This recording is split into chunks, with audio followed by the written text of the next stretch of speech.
Assalamualaikum warahmatullahi wabarakatuh. Perkenalkan, saya Niken Ayu. Saya mahasiswa dari Fakultas Ilmu Sosial dan Ilmu Politik, jurusan Ilmu Politik, Universitas Syah Kuala.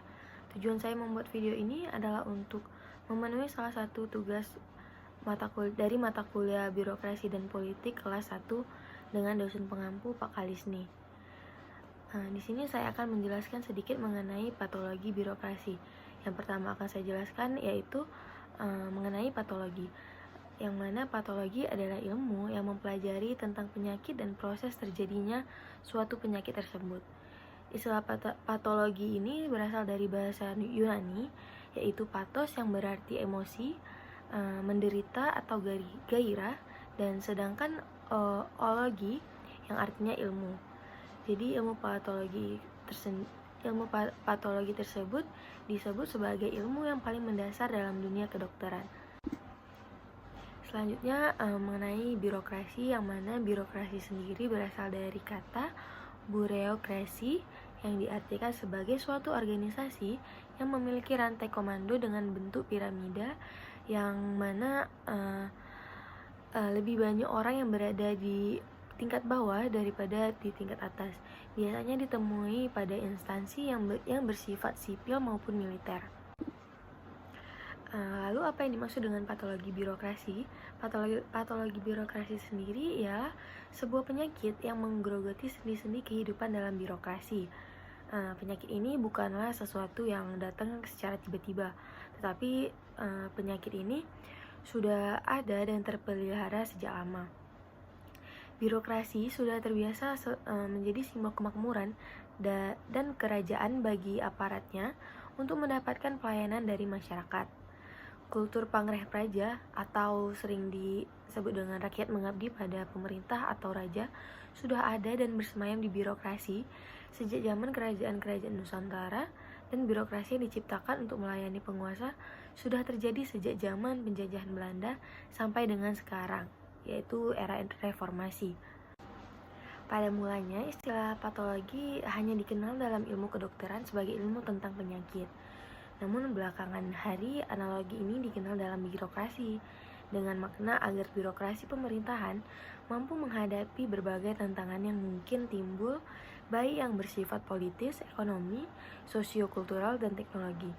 Berbagai penyakit yang mungkin sudah dideritanya atau mengancam akan menyerangnya perlu diidentifikasi untuk kemudian hari dicarikan terapi pengobatan yang paling efektif.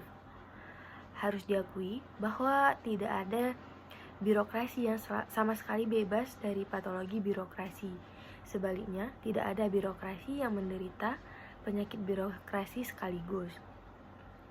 Dalam paradigma actionan dinyatakan power tends to corrupt, but absolute power corrupt absolutely, yang mana artinya kekuasaan cenderung korup, tetapi kekuasaan yang absolut pasti korup.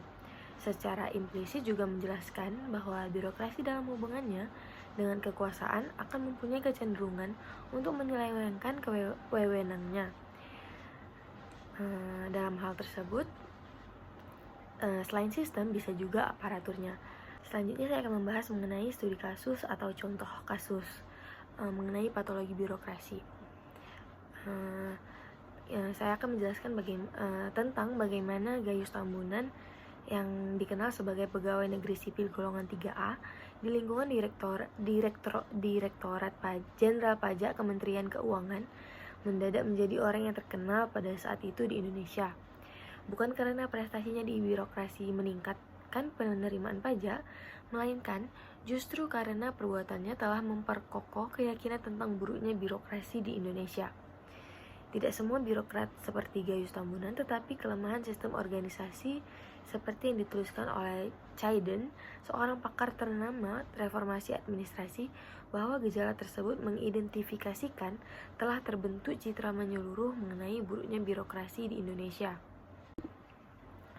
Maladministrasi yang saat ini mungkin dapat disebut dengan Gayuisme atau nama lain yang barangkali akan segera muncul, sebenarnya bukanlah kesalahan yang bersifat individual, tetapi timbul karena kelemahan sistematik dari organisasi birokrasi, yaitu kelemahan dan kegagalan organisasi dalam membentuk sistem yang mencegah terjadinya penyakit-penyakit birokrasi atau patologi birokrasi, sehingga menyebabkan munculnya perilaku menyimpang yang diterima secara kolektif.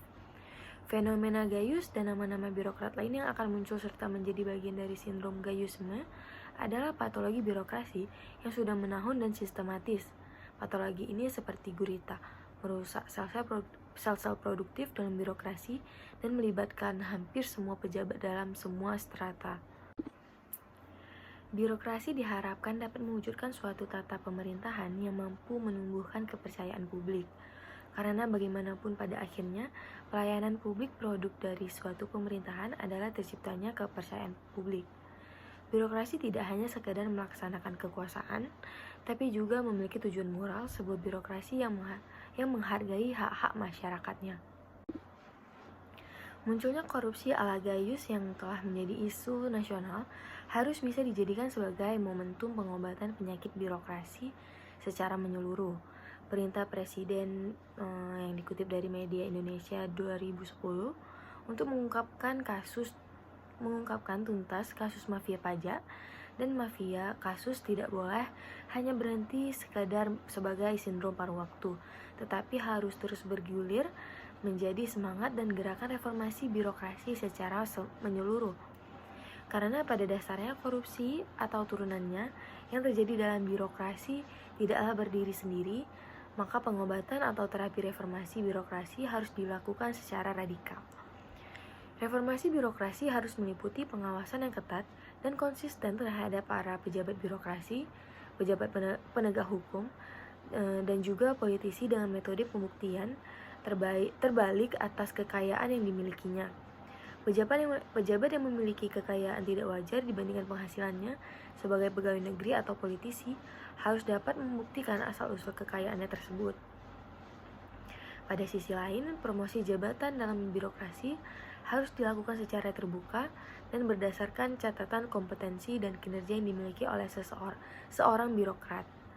Berbagai perbaikan sistem yang radikal ini diharapkan dapat menjadi obat pamungkas untuk mengurangi patologi dalam birokrasi, sehingga dapat terbentuk pemerintah yang bersih dan berwibawa, berwawasan demokrasi, responsif, dan berakhlak mulia.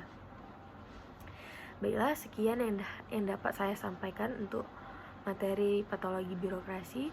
Lebih dan kurangnya saya mohon maaf. Assalamualaikum warahmatullahi wabarakatuh.